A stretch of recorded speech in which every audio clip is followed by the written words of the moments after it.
நாளைக்கு உனக்கு தெரிஞ்சவங்களோ எனக்கு தெரிஞ்சவங்களோ எங்கேயாச்சும் பார்க்கும்போது இது எங்க அண்ணா அப்படின்னு அடுத்த நாளே நீ எவன் கூடயாச்சும் ஒரு மேய போயிடுவேன். அப்புறம் மச்சான் உன் தங்கச்சி அங்க கண்டேன் இங்க கண்டேன்னு சொல்லி காண்டேத்துவாங்க. அப்புறம் அடுத்த நாள் எவங்கிட்டாச்சும் பிள்ளைய வாங்கி வந்துட்டா மச்சான் இவன் தங்கச்சிக்கு தாண்டா கொடுத்தேன் அப்படின்னு சொல்லி காடு கேட்பாடு. சொந்த தங்கச்சி மாதிரி தொல்லைய தாங்க முடியல. இதுக்குள்ள சோசியல் மீடியாவில் தத்தெடுத்து வளர்க்குறாங்க. வேண்டாம் வேண்டாம்.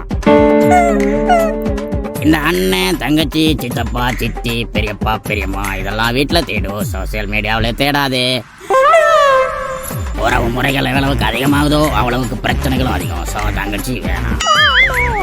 பி கோல் ஃப்ரெண்ட்லியாரு, நோ சென்டிமெண்ட். போ போ போ.